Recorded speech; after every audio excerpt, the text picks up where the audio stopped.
Mesdames, Messieurs, bonjour et bienvenue dans cette nouvelle revue de presse quinoise du samedi 15 juillet 2023.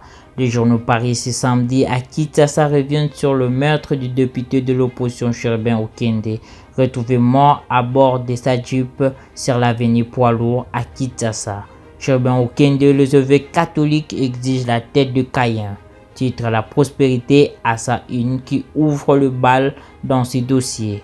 Ce quotidien cite la conférence épiscopale nationale congolaise qui appelle les autorités congolaises garantes de la cohésion nationale et de la sécurité des personnes et de leurs biens, de faire toute la lumière sur ce crime sauvage et sanglant et de mettre la main sur Caïn, l'assassin de Cherubin Okende Senga. Ce tableau lui rapporte que les évêques catholiques ont ainsi réagi dans un communiqué de presse publié jeudi à Kinshasa à la suite de l'assassinat de Cherubin Okende. Les évêques, se disant inquiets, notent ses portées. Constate par ailleurs que cet assassinat lâche et odieux qui appelle fort bien les circonstances de celui de l'activisme des droits de l'homme. Floribert Chebeya intervient curieusement à la suite des arrestations de membres de son regroupement politique et d'une série de violences verbales et physiques des fanatiques de certains partis politiques qui menacent la cohésion nationale et ne sont malheureusement pas interpellés par leurs leaders, ni moins encore par la justice, tout en condamnant sans réserve ce maître ignominieux et crapuleux d'un opposant politique en cette période préélectorale.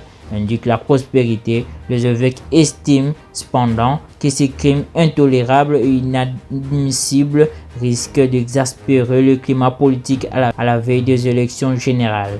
Mais en attendant toute la lumière exigée, y compris évidemment la tête de Caïn, l'assassin recherché, écrit ce journal. Les évêques membres de la Cinco présentent leurs condoléances les plus attristées à la famille biologique et politique de Cherubin Okende. Sur ces chapitres, Africa News souligne que Moïse Katumbi, leader du parti Ensemble pour la République dont Cherubin Okende était porte-parole, a dit interrompre son séjour abidjanais où il prenait part au congrès de la Confédération africaine de football. Selon cet hebdomadaire, l'ancien gouverneur n'a pas caché sa colère face à un assassinat politique pour faire taire l'opposition. Cherubin Okende était un homme bien, un père de famille, un homme pacifique trop loyal qui a servi son pays. C'est remémorer l'ex-allié de Félix Tshisekedi, devenu son plus farouche opposant, souligne ce tabloïd. Il a été assassiné sauvagement. C'est triste pour notre pays et notre démocratie. On arrête nos conseillers, nos partenaires, on tue, on veut nous réduire au silence. Ces crimes ne resteront pas impunis, a également dénoncé Katumbi, repris dans les colonnes de ses portails. Ancien ministre des Transports, voix des communications du gouvernement Sama 1. Rappelle Africa News. Cherubin Okende avait démissionné en décembre dernier pour s'aligner sur le choix de son parti de craquer la porte de la majorité au pouvoir. Mercredi 12 juillet, ajoute ce journal, l'illustre disparu avait été invité à la Cour constitutionnelle pour une séance de travail en vue donner des compléments d'information sur la déclaration de son patrimoine après avoir quitté le gouvernement le même jour, peu après la tombée de la nuit. Dieudonné Bolingue Tengue, secrétaire général d'Ensemble pour la République, avait alerté sur son enlèvement à partir du parking de la Cour constitutionnelle.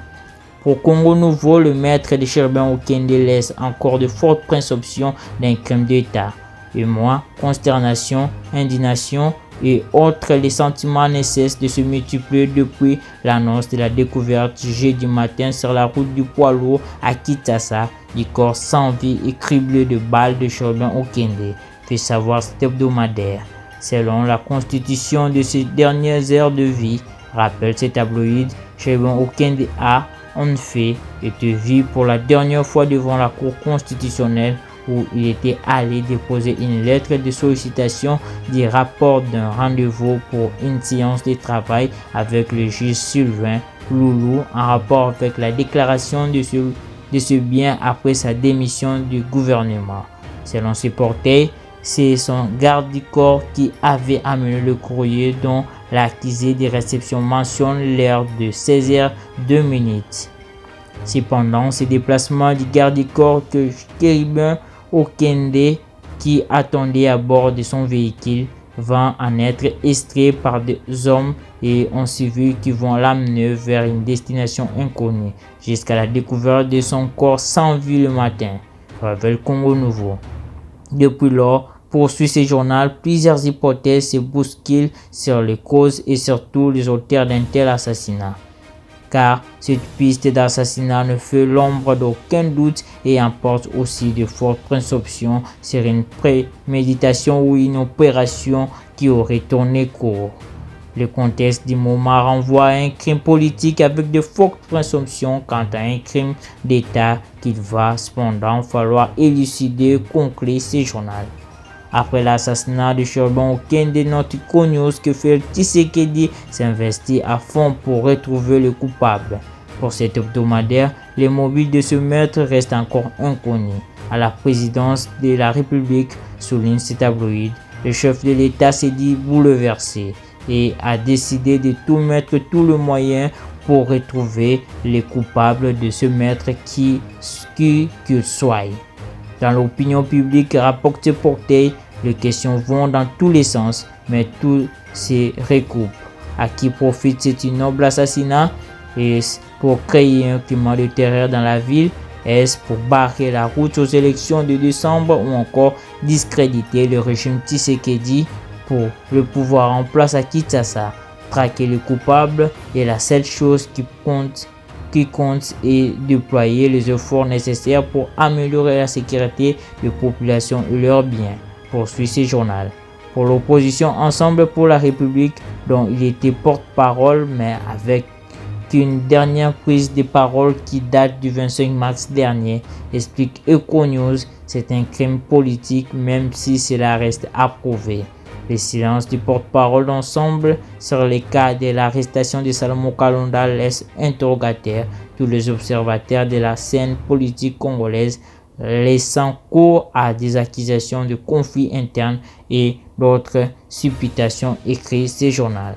Pour sa part, Forum des As cite le procureur général près la Cour de cassation, Fumien Mvonde, qui précise que le premier suspect aux arrêts, l'arme de crime a été retrouvée dans le véhicule et promet de communiquer sur la suite des enquêtes dans les jours à venir. Selon ce quotidien, le premier président Dieudonné Kamuleta a confirmé que Chérubin Okende était invité par la Cour constitutionnelle. Il a cependant indiqué qu'il n'est pas possible à ce stade de dire s'il était physiquement passé dans les installations de son office la journée du mercredi 12 juillet. Pour Dieudonné Kamuleta, indique ce tabloïd, sa juridiction a juste réussi un émissaire de Chérubin Okende la journée du mercredi 12 juillet à 11h pour prendre un courrier. La même personne y est revenue aux environs de 16h pour déposer une correspondance. Elle va revenir encore à 20h pour chercher si Chérubin Okende était à la cour. Pour conclure la conférence de presse, soutien Forum des As, le président de la Cour constitutionnelle Dieudonné Kamuleta a éclairé la lanterne de la presse en donnant cette précision. Mesdames et messieurs, c'est ici que prend fin cette revue de presse. Restez branchés sur OLE TV pour une suite de programmes. Merci.